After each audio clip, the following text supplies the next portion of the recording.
हजारों की तादाद के अंदर, सही संख्या का कोई अंदाज इसलिए नहीं होगा कि मेरे हिसाब से शाहपुरा से लेके पूरा जाम लग गया था वहां पे। 70,000 से ज्यादा लोग बॉर्डर पे गए।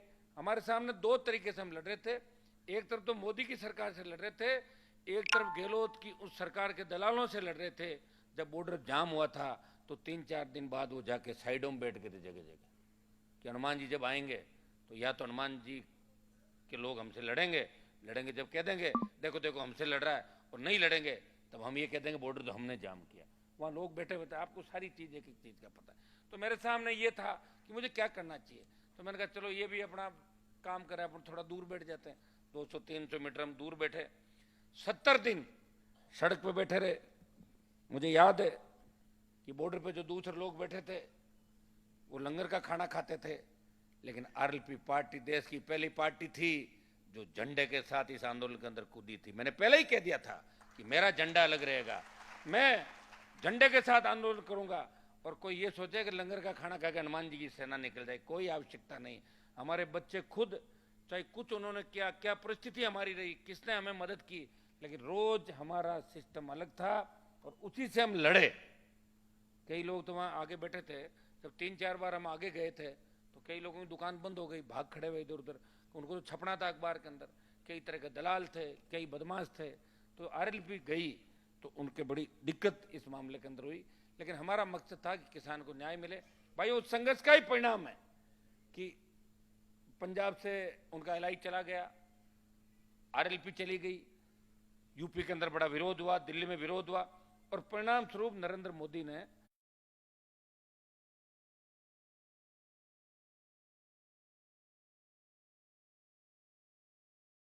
तीनों कृषि बिल वापस लिए। मैं ये नहीं कहता हूं मेरे अकेले कहने से ले लिए, लेकिन बहुत बड़ा योगदान। अगर बूस्टर डोज इस किसान आंदोलन के अंदर किसान बिलों को वापस लेने का बूस्टर डोज अगर उत्तरी भारत में था तो आरएलपी का एनडीए से अलग होना बूस्टर डोज था, जिसकी वजह से देश के किसानों की जीत हुई।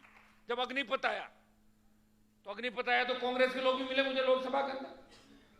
जब लोग संतरी बन के इस राजस्थान के प्रत्येक समाज को सत्ता में भागीदारी मिले, इस राजस्थान का सम्मान देश में ऊंचा हो। जब मैं गया था तो दिल्ली के अंदर मैंने देखा कि राजस्थान के नेताओं की वो इज्जत दिल्ली में नहीं है जो दिल्ली, यूपी, बिहार, उत्तराखंड और दूसरे नेताओं की है, हरियाणा के नेताओं की है।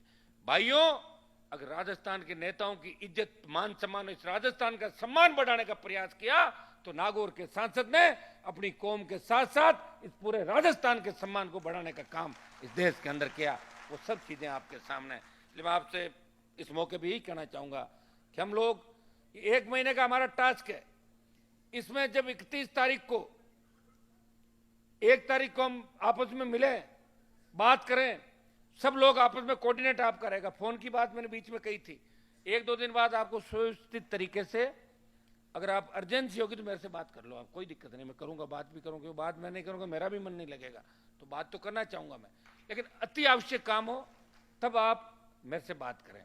एक निवेदन और करूंगा कि बहुत जरूरी काम हो जब भी मेरे से व्यक्तिगत मिले। एनर्जी कहां से लाऊंगा इतनी भाई, ये तो बताओ। सेल्फी में, धक्का मुक्की में तो टाइम निकल जाता है, फिर समय तो बहुत कम है अपने पास। या तो समय और मिल जाए 101 साल का, और काम कर लेंगे। तो अब ये चीज तय करो, जो नजदीकी लोग हैं वो कम से कम परेशान करें, काम ज्यादा करें।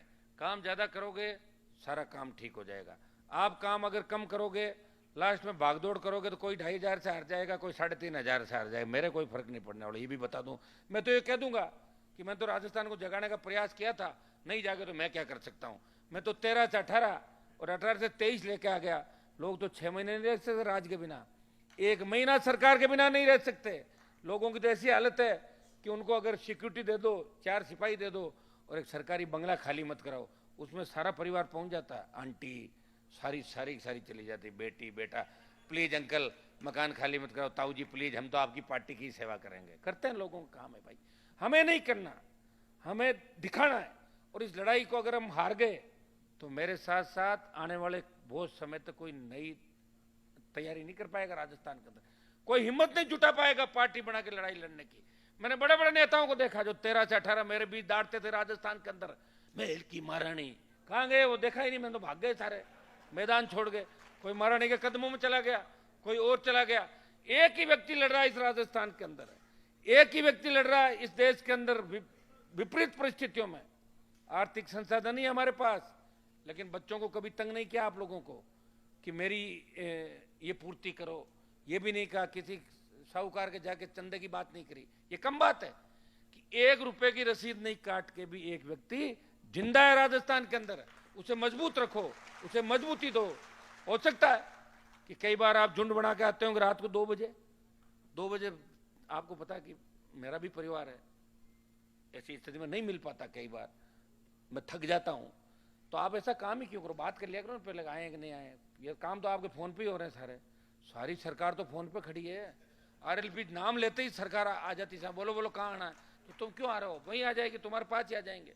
थानेदार डिप्टी तो आ जाएंगे जैसे कहते, तहसीलदार, और किससे काम पड़ता है आपका, डीजी से तो काम नहीं पड़ता होगा आप लोगों का।